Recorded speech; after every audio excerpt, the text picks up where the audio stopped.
আসসালামু আলাইকুম। আপনাদের জন্য আমার আজকের recipe Peshawari mutton Shinwari কারাই। Northern পাকিস্তানের খুবই জনপ্রিয় একটা খাবার। সেখানকার পশতুন বা সিনওয়ারি জনগোষ্ঠীর উদ্ভাবিত এই খাবারটার প্রধান উপকরণ হচ্ছে মাংস। আর মাংসের স্বাদকে অক্ষুণ্ণ রাখতে এই খাবারে অনেক কম উপকরণ বা মশলার ব্যবহার হয়ে থাকে, যাতে মাংসের আসল স্বাদটা পাওয়া যায়।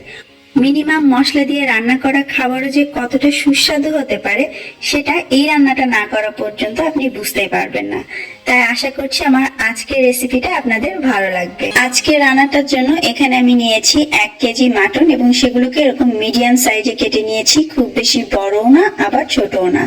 হাড্ডি চর্বি সহ মাংসটা আমি নিয়েছি এবং চর্বিটাকে আমি আলাদা করে কেটে নিয়েছি। এখানে 100 গ্রাম আছে চর্বি এবং হাড্ডি সহ মাংস আছে 900 গ্রাম, টোটাল 1 কেজি। এবারে এই 1 কেজি মাংসের জন্য আমি নিয়ে নিচ্ছি 1 টেবিল চামচ সয়া সস। মাংস রান্নায় সয়া সসের ভূমিকা কিন্তু খুবই গুরুত্বপূর্ণ। যে কোনো ধরনের মাংসে সয়া সস ব্যবহার করলে সেটা মাংসের স্বাদকে কিন্তু অনেক বুস্ট করে দেয়। এটা মাংসকে নরম করে, তাড়াতাড়ি রান্না হতে সাহায্য করে এবং এর ভেতরে জুসিনেসটাকে বজায় রাখে। আজকের রান্নাটা হবে খুবই কম উপকরণ দিয়ে। মাংস এবং সয়া সস বাদে আমাদের আর যা লাগবে তা হচ্ছে লাল পাকা টমেটো, আদা, রসুন, কাঁচামরিচ এবং একটু গোলমরিচ, সেই সঙ্গে কিছু তেল আর লবণ লাগবে। কোনো ধরনের পেঁয়াজ, ধনে, জিরা, লাল মরিচ কোনো কিছু আমাদের লাগবে না। তো চলে এলাম মূল রান্নায়। চুলায় মিডিয়াম আছে একটা প্যান গরম করে তাতে আমি আধা কাপ দিয়ে দিচ্ছি সয়াবিন তেল এবং তার সাথে মাংস থেকে আলাদা করে নেওয়া চর্বিটা আমি এখানে দিয়ে দিচ্ছি। তেল আর চর্বি গলা তেল মিলিয়ে আমরা রান্নাটা করব। একটু ভাজা ভাজা হলে এর মধ্যে আমি 1 চা চামচ লবণ দিয়ে দিলাম, সেই সাথে মেখে রাখা মাংসটাও দিয়ে দিচ্ছি। সয়া সস দিয়ে মাংসটাকে আমি 15 মিনিটের মতো ম্যারিনেট করে রেখেছিলাম। এইবার আমাদের কাজ হচ্ছে এই তেলের মধ্যে মাংসটা আমাদেরকে ভালো মতো ভেজে নেওয়া, যতক্ষণ না মাংসের কালারটা চেঞ্জ হচ্ছে। যখন মাংসের কালারটা এরকম ফ্যাকাশে সাদা হয়ে আসবে তখন এর মধ্যে কুচি করা দিয়ে দিতে হবে কাঁচামরিচ, আর একদম মিহি কুচি বা কিমা করা দিতে হবে আদা এবং রসুন। 1 টেবিল চামচ আমি এখানে দিয়েছি আদা এবং আধা টেবিল চামচ দিয়েছি রসুন। কাঁচামরিচটা আপনি যেমন ঝাল খাবেন সেই হিসেবে রাখবেন, তবে ঝালটা খুব বেশি হাই না হলেই ভালো। তারপর আবারও আমাদেরকে এটাকে নেড়ে চেড়ে ভেজে নিতে হবে মাংসের তেলে, এবং বাড়তি যে সয়াবিন তেলটুকুন দিলাম সেই তেলের মধ্যে কোনো রকম পানি ছাড়া আমরা মাংসটা সেদ্ধ হওয়া পর্যন্ত ভাজবো। আর তার জন্য চুলার আঁচটা আমি রাখবো মিডিয়ামে এবং মাঝে মধ্যে এভাবে ঢেকে দিতে হবে যাতে মাংসটা সুন্দরভাবে সেদ্ধ হতে পারে কিন্তু পুড়ে না যায়। প্রায় 35 মিনিট ধরে এইভাবে ভাজার পর মাংসটা আমার পুরোপুরি সেদ্ধ হয়ে গিয়েছে।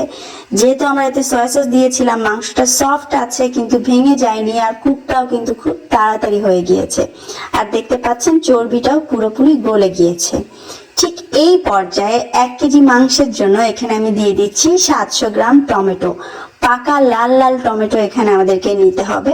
মাঝখান থেকে কেটে মাঝখানে যে বোটার শক্ত অংশ সেটাকেও আমি ফেলে দিয়েছি এবং ঠিক উপর করে এটাকে মাংসের উপরে বিছিয়ে দিতে হবে। তারপরে চুলার আঁচটাকে লো করে দিয়ে এটাকে ঢেকে রাখতে হবে 10 থেকে 12 মিনিটের জন্য, যাতে মাংসের ভাপে সুন্দরভাবে টমেটোগুলো সেদ্ধ হয়ে যায়। আর সেটা হলে যেটা হবে, ওপরের স্কিনগুলোকে আলতো করে টান দিলেই তুলে ফেলা যাবে। স্কিনগুলো তুলে ফেলতে হবে, তাহলে আমাদের গ্রেভিটা খুব স্মুথ হবে, না হলে ওগুলো পেঁচিয়ে পেঁচিয়ে থাকবে, দেখতে ভালো লাগবে না।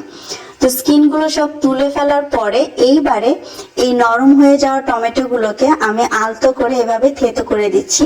সাবধানে করবেন মাংসগুলো যাতে আবার ভেঙে না যায়, যেহেতু মাংস পুরোপুরি সেদ্ধ হয়ে আছে।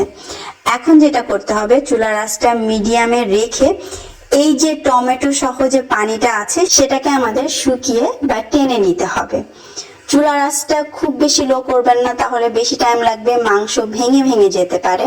খেয়াল করেছেন হয়তো পুরো রান্নায় আমি কোনো ধরনের পানি ব্যবহার করিনি, তবে আপনাদের মাংস অনুযায়ী যদি পানির দরকার হয় তাহলে কিছুটা পানি আপনারা দিতে পারেন।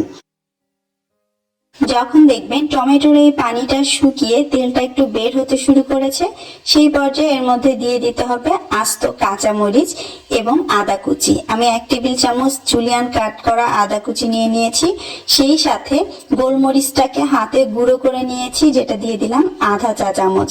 আমার একটু মনে হয়েছিল লবণের দরকার আছে, তাই আমি আধা চা চামচ লবণও এতে অ্যাড করলাম। এবার এই সবকিছু একসঙ্গে মিশিয়ে নিয়ে আরো 10-12 মিনিটের মতো দমে রাখলেই আমাদের সিনারি মাটন কড়াই একদম রেডি। দেখতেই পাচ্ছেন মাংসটা কত সুন্দরভাবে নরম হয়েছে। ঠিক এভাবেই রান্নাটা আপনাকে করতে হবে, একদম মিনিমাম মশলা দিয়ে। আর সবকিছু চেষ্টা করবেন একদম ফ্রেশ নিতে।